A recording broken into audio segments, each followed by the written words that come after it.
In this video, we are not in any way saying the whole of Africa is backward and chronically underdeveloped, but what we are saying is a vast, large majority of Africa is.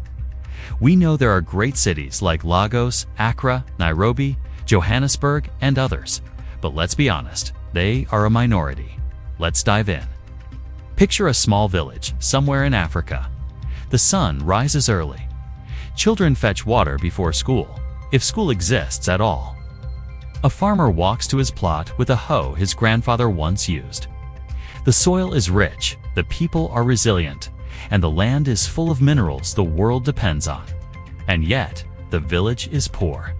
Not just struggling, poor. Now ask yourself this. How can a continent so vast, so young, so resource-rich, still be stuck at the bottom of the global economic ladder decades after colonialism ended? That is the question no one seems to want to answer honestly. In this video, we are going to answer it. Not with slogans, not with guilt, not with fashionable outrage, but with facts, incentives, and uncomfortable truths. This is not a woke story. It is a factual one. A story about power, responsibility, culture, institutions, and choices. So stay with me, because this is not about blaming Africa, and it is not about defending colonialism either. It is about why, after independence, after trillions in aid, after decades of global sympathy, much of Africa is still dirt poor. When colonial rule ended, flags came down. National anthems were written. Leaders gave speeches about freedom, dignity, and destiny. Africa was handed independence overnight. And now, power was up for grabs. Power in weak systems attracts the wrong people. 1. The rise of the strongman. After independence, Africa did not fall into chaos by accident. It followed a pattern. Colonial administrators left. Educated elites stepped in. And almost immediately, the state became the prize. Control the government, and you controlled everything. The army, the police, the treasury, foreign aid, even natural resources. Politics became zero-sum. Win, and you eat. Lose, and you starve. This is how strong men rise. Men like Mobutu in Zaire, who ruled for decades while stealing billions. Men who renamed countries after themselves while hospitals collapsed. Men who preached socialism publicly and practiced kleptocracy privately. Stop and think. How do you build a middle class when the state exists only to enrich the ruler? You don't. You build fear. You build dependency. You build corruption. And corruption, once embedded, becomes culture. 2. No rule of law. Progress does not begin with money. It begins with accountability. And this is where much of Africa's problem lies. In too many countries, there is no real rule of law. Laws exist on paper, but not in practice. Contracts are optional.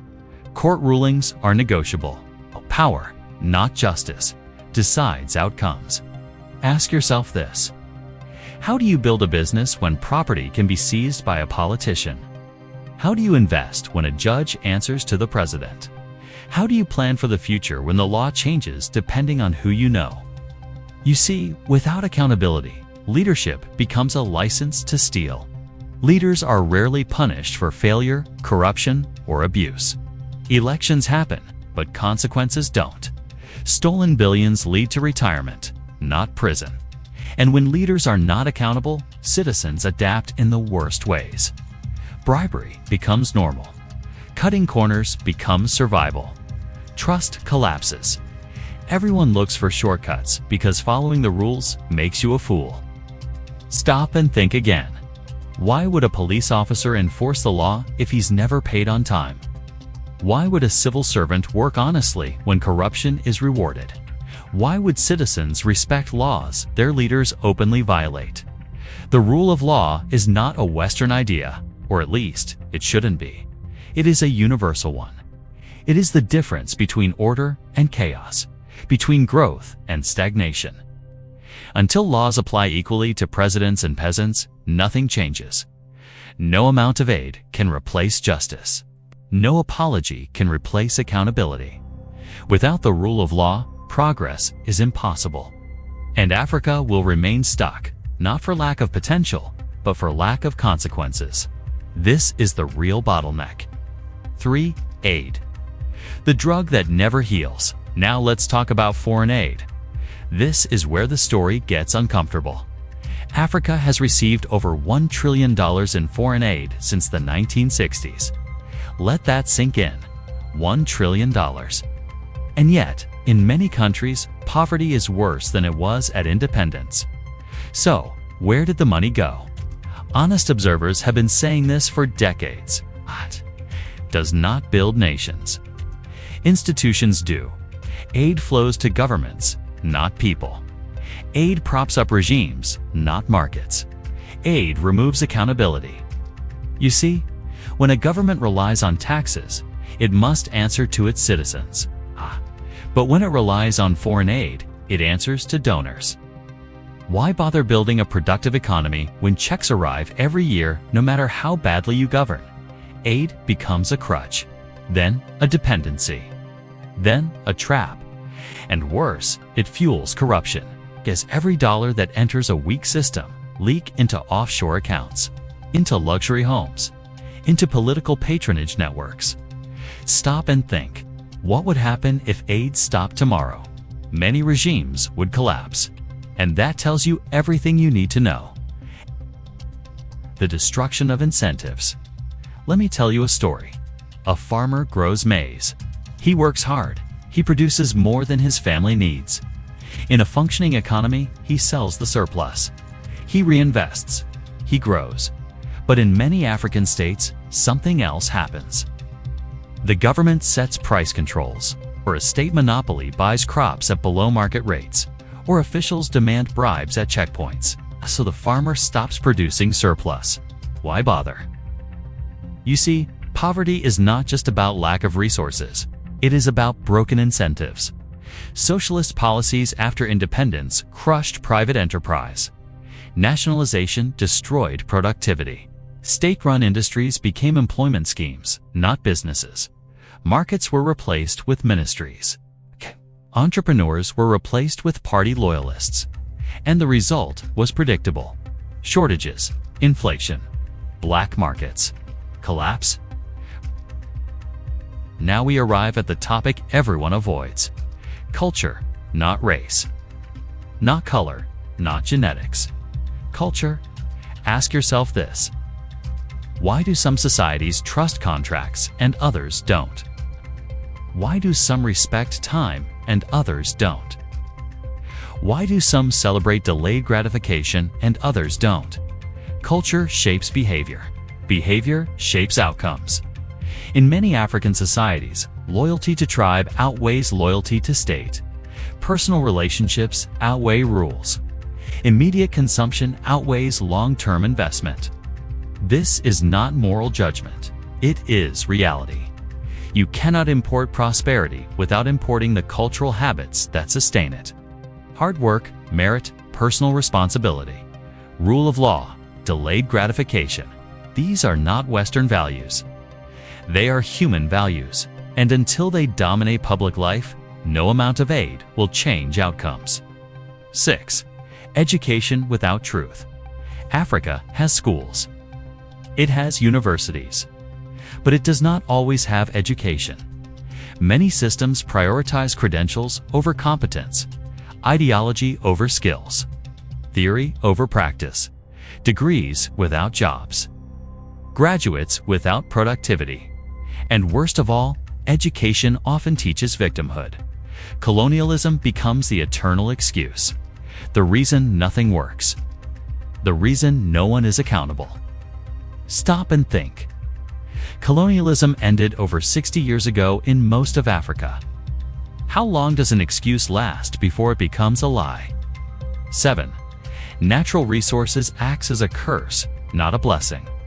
Africa is rich in oil, diamonds, gold, cobalt, and rare earths. And yet, resource-rich countries are often the poorest. Why?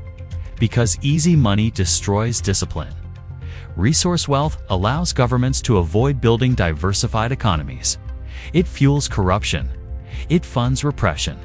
Instead of capitalism, you get extraction. Instead of innovation, you get rent-seeking. Ask yourself this: why bother starting a factory when you can control a mine? 8. War, violence, and the normalization of chaos. Conflict is not accidental. It is profitable. Warlords thrive in weak states. Arms dealers thrive in chaos. Politicians thrive on fear. And once violence becomes normalized, development becomes impossible. No investor builds in war zones. No family saves when tomorrow is uncertain. No society grows when survival is the only goal.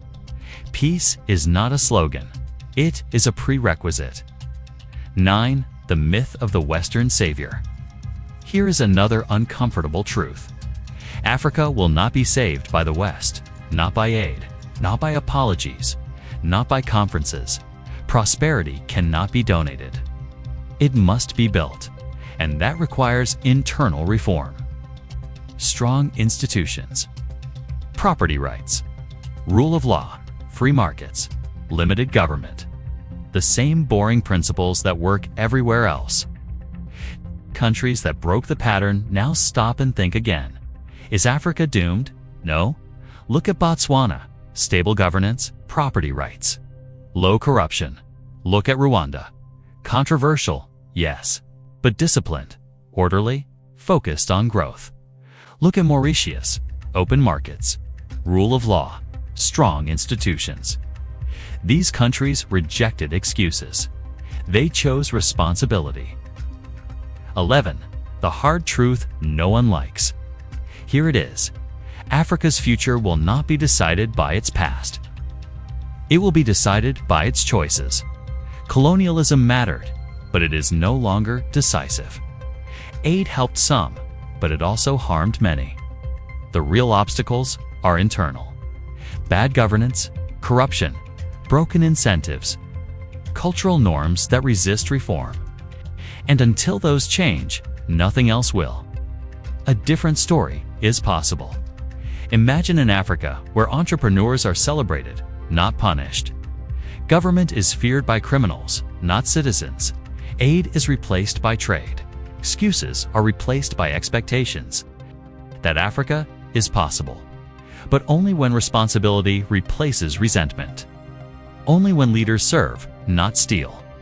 Only when citizens demand results, not handouts. You see, poverty is not destiny. It is a system. And systems can be changed, but only by those living inside them.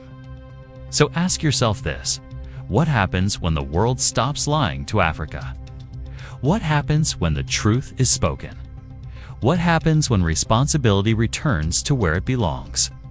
That is the conversation we need to have. And until we do, the village at sunrise will remain the same. Rich land, strong people, poor outcomes. Not because of history, but because of choices. Hopefully, the future is still unwritten. Thanks so much for watching all the way through. If you enjoyed this video, don't forget to smash that like button. It really helps the channel grow. Drop a comment below and let me know what you think or what topics you'd like to see next. Also remember, sip and subscribe. The button is down there, and ring the notification bell so you never miss out on new content. Stay awesome, stay hydrated, and I'll catch you in the next one.